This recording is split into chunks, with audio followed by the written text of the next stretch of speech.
Hello and welcome to Prime Education Jaipur. RPSC grade second प्रश्न पत्र प्रथम में राजस्थान के इतिहास में प्राचीन सभ्यताओं के अंतर्गत हम बात करेंगे आज बेराट जो जयपुर में स्थित है। देखिए बेराट जो है जयपुर जिले में स्थित है। प्रारंभिक व सर्वप्रथम खोज की बात की जाए तो बेराट की प्रारंभिक व सर्वप्रथम खोज किसने की थी? 1837 में कैप्टन बर्ट, जिन्होंने अशोक मौर्य का बाबरू शिलालेख खोजा था, इन्होंने ही 1837 में बेराट स्थल की प्रारंभिक व सर्वप्रथम खोज की थी। इस तरह से अगर क्वेश्चन प्रारंभिक खोजकर्ता या सर्वप्रथम खोजकर्ता का पूछा जाए तो सबसे पहला जो आंसर होगा 1837 में कैप्टन बर्ट का होगा। और बात की जाए अशोक मौर्य का बाबरू शिलालेख किसने खोजा तो एक कैप्टन बर्ट ने खोजा था। बाबरू शिलालेख या बेराट कलकत्ता शिलालेख। अब बात करेंगे कि बाबरू शिलालेख और बेराट कलकत्ता शिलालेख, इसी का नाम है बेराट कलकत्ता शिलालेख। किसका? बाबरू शिलालेख का। तो देखिए ये इसके बारे में जानकारी लेते हैं। 1840 से एएसबी कलकत्ता म्यूजियम में सुरक्षित है। 1840 वर्ष ईस्वी से ये जो है शिलालेख जो है ये एएसबी कलकत्ता एक संग्रहालय है, म्यूजियम में, वहाँ पे सुरक्षित रखा हुआ है। इसकी लिथोग्राफी, इस शिलालेख की लिथोग्राफी, लिप्यांतरण व अनुवाद किसने किया था? कैप्टन बर्ट ने। और इसी शिलालेख से, बाबरू शिलालेख से ही अशोक की बुद्ध धम्म संघ में निष्ठा दिखाई देती है, परिलक्षित होती है। क्वेश्चन इस तरह से आ सकता है कि बेराट से प्राप्त किस शिलालेख में अशोक की बुद्ध धम्म संघ में जो है निष्ठा दिखाई देती है? तो बाबरू शिलालेख में। नेक्स्ट बात करेंगे, डॉक्टर कनिंघम ने 1864-65 में अध्ययन को आगे बढ़ाया। इस स्थल के अध्ययन को आगे बढ़ाया किसने? डॉक्टर कनिंघम ने। नेक्स्ट बात करेंगे 1871-72 में कनिंघम के सहायक डॉक्टर कार्लाइल ने पुनः निरीक्षण किया। 1871-72 में किसने पुनः निरीक्षण किया? Doctor Carlisle. डॉक्टर कार्लाइल कौन थे? कनिंघम के सहायक थे, असिस्टेंट थे। नेक्स्ट बात करेंगे कार्लाइल ने जो है भीमसेन पहाड़ी में अशोक का द्वितीय शिलालेख खोजा, जिसका संपादन बोहलन और सेरनाट ने किया। कार्लाइल जो डॉक्टर कनिंघम के असिस्टेंट थे, सहायक थे, उन्होंने भीमसेन पहाड़ी में अशोक का सेकंड शिलालेख खोजा, दूसरा जो है शिलालेख खोजा। और इस शिलालेख का संपादन, एडिटिंग किसने की? बोहलन व सेरनाट ने। नेक्स्ट है डीआर भंडारकर ने 1910 में इस क्षेत्र का विस्तृत व सूक्ष्म अध्ययन किया। डीआर भंडारकर ने किस वर्ष 1910 में इस क्षेत्र का, इस सभ्यता स्थल का विस्तृत और सूक्ष्म बारीकी से अध्ययन किया। दयाराम साहनी की बात करें, देखिए दयाराम साहनी 1936-37 के सन जो है 1936-37 है।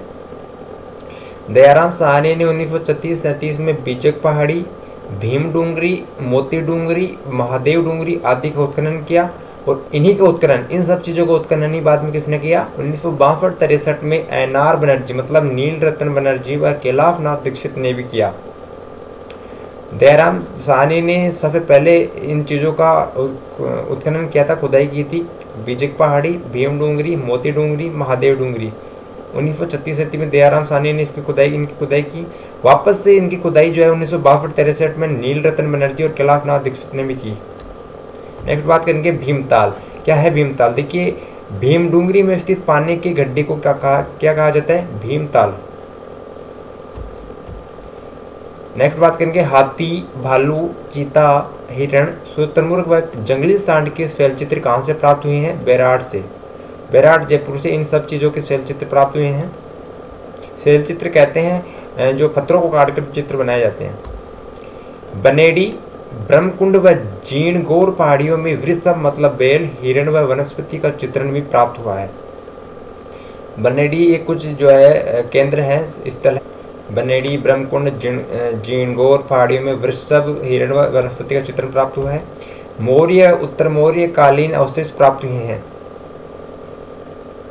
मौर्य कालीन व उत्तर मौर्य कालीन मतलब मौर्यों के बाद का और मौर्य के समय के अवशेष प्राप्त हुए हैं।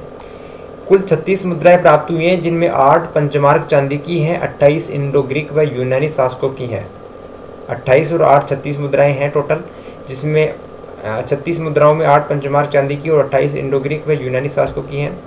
और इनमें से 16 जो है मुद्राएं यूनानी राजा मिनेंडर की है। जो 28 इंडो ग्रीक व यूनानी शासकों की हैं, इनमें से 16 मुद्राएं यूनानी राजा मिनेंडर की हैं। मुद्राएं की बात की जाए तो देखिए ये मुद्राएं एक भांड एक बर्तन में सूती कपड़े से बंधी मिली है बेराट में। बेराट में एक बर्तन में सूती कपड़े से बंधी हुई मिली है मुद्राएं। मृत भांडों में अलंकृत घड़े जिन पर स्वास्तिक व त्रिरत्न के चिन्ह प्राप्त होते हैं। मिट्टी के बर्तनों में अलंकृत घड़े हैं जिन पर क्या क्या मिले हैं, स्वास्तिक का चिन्ह मिला है और त्रिरत्न का चिन्ह प्राप्त हुआ है। उत्तर भारतीय काले चमकीले मृत भांड वाली संस्कृति का प्रतिनिधि सबसे महत्वपूर्ण प्राचीन स्थल। उत्तर भारतीय काले चमकीले मिट्टी के बर्तनों वाली संस्कृति का प्रतिनिधित्व करने वाला ये महत्वपूर्ण प्राचीन स्थल है, सबसे महत्वपूर्ण प्राचीन स्थल है जो उत्तर भारतीय काले चमकीले मिट्टी के बर्तनों वाली संस्कृति का प्रतिनिधित्व करता है। एक बार फिर से रिवीजन करेंगे क्विक रीजन बेराट जयपुर का। प्रारंभिक व सर्वप्रथम खोज 1837 में कैप्टन ब्रट ने, जिन्होंने अशोक मौर्य का बाबरू शिलालेख खोजा था। बाबरू शिलालेख या बेराट कलकत्ता लेख 1840 से एएसबी कलकत्ता म्यूजियम में सुरक्षित। इसकी लिथोग्राफी, लिप्यांतरण व अनुवाद किसने किया? कैप्टन ब्रट ने। इस शिलालेख से अशोक के बुद्ध धम्म संघ में निष्ठा दिखाई देती है। डॉक्टर कनिंघम ने 1864-65 में अध्ययन को आगे बढ़ाया। 1871-72 में कनिंघम के सहायक डॉक्टर कार्लाइल ने पुनः निरीक्षण किया। कार्लाइल ने भीमसेन पहाड़ी में अशोक का द्वितीय सेकंड शिलालेख खोजा, जिसका संपादन भुल्लर व सेरनाट ने किया। डीआर भंडारकर ने 1910 में इस क्षेत्र का विस्तृत और सूक्ष्म अध्ययन किया, बारीकी से अध्ययन किया। दयाराम साहनी ने 1936-37 में बीजक पहाड़ी, भीम डूंगरी, मोती डूंगरी, महादेव डूंगरी आदि का उत्खनन किया और इन सब चीज़ों का उत्खनन फिर से 1962-63 में नील रत्न बनर्जी, एनआर बनर्जी व कैलाश नाथ दीक्षित ने किया। भीमताल, भीम डूंगरी में स्थित पानी के गड्ढे को भीमताल कहते हैं। हाथी, भालू, चीता, हिरण, शुतुरमुर्ग व जंगली सांड के शैल चित्र प्राप्त हुए हैं बेराट जयपुर से। बनेडी, ब्रह्मकुंड व जीणगौर पहाड़ियों में वृक्ष, बैल, हिरण व वनस्पति का चित्र प्राप्त हुआ है। मौर्य व उत्तर मौर्य कालीन अवशेष प्राप्त हुए हैं बेराट से। कुल 36 मुद्राएं, जिनमें 8 पंचमार्क चांदी की व 28 इंडो ग्रीक व यूनानी शासकों की मुद्राएं प्राप्त हुई है। 16 मुद्राएं यूनानी राजा मेनेंडर की प्राप्त हुई हैं। मुद्राएं एक भांड एक बर्तन में सूती कपड़े से बंधी मिली है। मिट्टी के बर्तनों में मृत भांडों में अलंकृत घड़े प्राप्त हुए हैं, जिन पर स्वास्तिक व त्रिरत्न के चिन्ह प्राप्त हुए हैं। उत्तर भारतीय काले चमकीले मृत भांड मिट्टी के बर्तनों वाली संस्कृति का प्रतिनिधि सबसे महत्वपूर्ण प्राचीन स्थल। Hello and welcome to Prime Education Jaipur. RPSC grade second प्रश्न पत्र प्रथम में राजस्थान इतिहास में प्राचीन सभ्यताओं के अंतर्गत आज हम डिस्कस करेंगे बेराट, जो जयपुर में स्थित है। देखिए बेराट जो है जयपुर में है। प्रारंभिक व सर्वप्रथम खोज किसने की थी? देखिए 1837 में कैप्टन ब्रट, जिन्होंने अशोक मौर्य का बाबरू शिलालेख खोजा था, उन्होंने ही सर्वप्रथम बेराट की खोज की थी और प्रारंभिक खोज की थी 1837 में। प्रारंभिक खोजकर्ता पूछा जाए या सर्वप्रथम खोजकर्ता पूछा जाए तो कैप्टन ब्रट का नाम आएगा। इन्होंने 1837 में खोजा था और इन्होंने ही अशोक मौर्य का बाबरू शिलालेख खोजा था। बाबरू शिलालेख या बेराट कलकत्ता शिलालेख, इसके बारे में देखेंगे। 1840 से एएसबी कलकत्ता म्यूजियम में सुरक्षित। 1840 से ही ये एक संग्रहालय है, एएसबी कलकत्ता म्यूजियम में इसमें सुरक्षित है। पहले बात तो बाबरू शिलालेख को और क्या कह सकते हैं? बेराट कलकत्ता शिलालेख भी इसको कहते हैं। इस बाबरू शिलालेख की लिथोग्राफी, लिप्यांतरण व अनुवाद किसने किया? कैप्टन ब्रट ने किया। और इस बाबरू शिलालेख से जो है अशोक की बुद्ध धम्म संघ से निष्ठा बुद्ध धम्म संघ, इसमें निष्ठा परिलक्षित होती है, दिखाई देती है, दृष्टिगोचर होती है। क्वेश्चन इस तरह से आ सकता है कि किस शिलालेख, बेराट से प्राप्त किस शिलालेख से अशोक की बुद्ध धम्म संघ में निष्ठा दिखाई देती है या परिलक्षित होती है? तो इसका आंसर होगा बाबरू शिलालेख या बेराट कलकत्ता शिलालेख। नेक्स्ट है डॉक्टर कनिंघम ने 1864-65 में अध्ययन को आगे बढ़ाया। इसके अध्ययन को आगे बढ़ाया। 1871-72 में कनिंघम के सहायक थे डॉक्टर कार्लाइल। इन्होंने पुनः निरीक्षण किया, इस एरिया का जो है पुनः निरीक्षण किया। कब? 1871-72 में। कौन थे कार्लाइल? ये कनिंघम, डॉक्टर कनिंघम के क्या थे? सहायक थे, असिस्टेंट थे। नेक्स्ट बात करेंगे बेराट, जो जयपुर में है। बेराट जयपुर, कार्लाइल ने,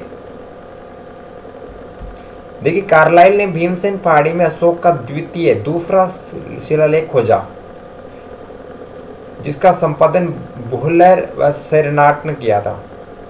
संपादन मतलब इसको एडिटिंग जो है इसके भुल्लर और सेरनाट ने किया था। और ये भीमसेन पहाड़ी में अशोक का दूसरा सेकंड जो शिलालेख है किसने खोजा था? कार्लाइल ने। कार्लाइल कौन थे? डॉक्टर कनिंघम के असिस्टेंट थे, सहायक थे। नेक्स्ट बात करेंगे, डी.आर. भंडारकर ने 1910 में इस क्षेत्र का विस्तृत व सूक्ष्म अध्ययन किया। कब किया? 1910 में। किसने? डी.आर. भंडारकर ने। किस प्रकार का अध्ययन किया? विस्तृत, बहुत विस्तृत रूप से और सूक्ष्म माइक्रो स्टडी की इसकी। दयाराम साहनी ने देखिए 1936-37 में बीजक पहाड़ी, भीम डूंगरी, मोती डूंगरी, महादेव डूंगरी आदि का अध्ययन किया। इन्हीं का उत्खनन, इन सब चीज़ों का उत्खनन फिर किसने किया? वापस से 1962-63 में एन.आर. नील रतन बनर्जी व कैलाशनाथ दीक्षित ने भी किया। दयाराम साहनी ने 1936-37 में क्या किया? बीजक पहाड़ी का, भीम डूंगरी, मोती डूंगरी, महादेव डूंगरी आदि का जो उत्खनन किया, इनकी खुदाई की, और वापस से फिर इसका इन सब चीज़ों का जो उत्खनन किसने किया? 1962-63 में नील रतन बनर्जी ने और कैलाशनाथ दीक्षित ने किया। नेक्स्ट बात करेंगे भीमताल। भीमताल क्या है? भीम डूंगरी में स्थित पानी का गड्ढा, जिसको क्या कहा जाता है? भीमताल। इसके बाद करेंगे हाथी, भालू, चीता, हिरण, शुतुरमुर्ग